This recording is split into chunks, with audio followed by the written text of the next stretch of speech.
my life is. Married life, I'll talk more about it if we get the chance. But later, cotton pickers are great people. I get so much pleasure out of you people, you know that?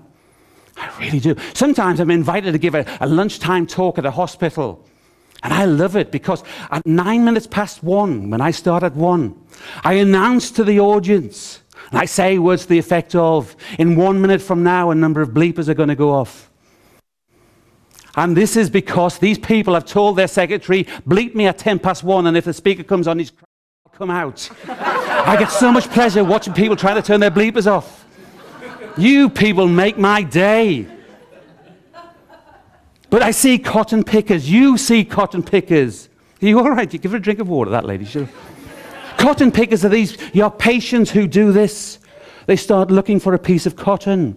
If they can't find a piece of cotton, they find an imaginary piece of cotton. And they hold this piece of imagination up. And if they see you looking, they'll turn sideways and start pulling it like this.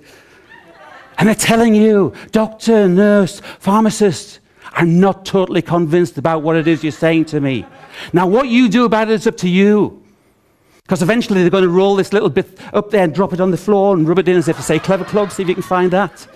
So they don't know that they think you don't know that. They've done it and they're giving you information, but they are.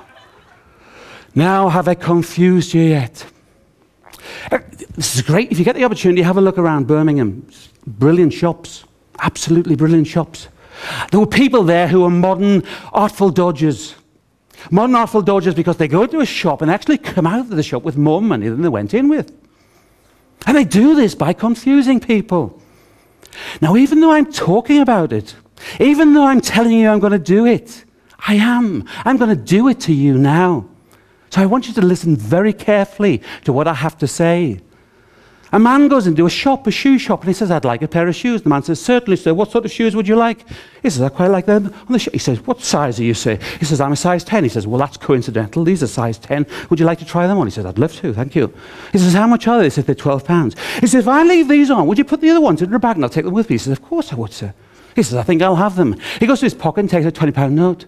Gives the man the money. Man goes to his till, opens his till, looks in there and thinks, I don't think I've got enough change in there. Locks it, tries to keep calm, says, sir, bear with me, please, 1 minute. Walks out the door, and as soon as he's out of sight, he runs next door to the newsagent. What? He said, I need change, £20 note. Guy goes to his till, takes out a £10 note, a £5 note, and 5 £1 coins. Guy goes back next door, gives the man the change out, the £20 note. Man leaves the shop. 10 minutes later, the newsagent guy comes in. He says, hey.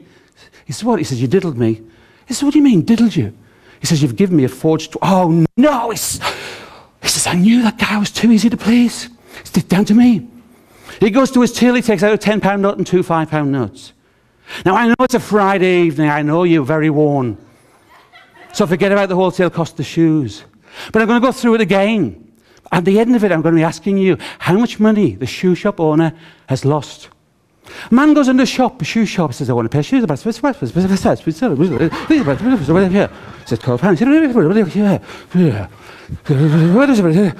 note, £5 note, 5 £1 coins. Goes back next door.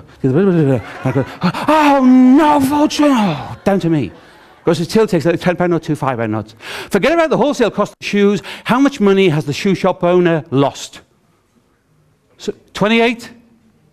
40? 52? 22? 50? You know, Mike, when you said to me, come from Cambridge this evening because we've got the cream. I haven't heard the right answer yet. Not 32. Not 40. Not 28. You know what? Can I just tell you something? At this point in time, I've got to tell you the answer. Because if I don't tell you the answer, I will see people in the audience doing this for the rest of my talk. And I've lost them. The answer is, and you'll go home tonight, tomorrow, and you'll say to your kids, here's the one for you. And you'll go through it, and they'll look at you, and they'll say,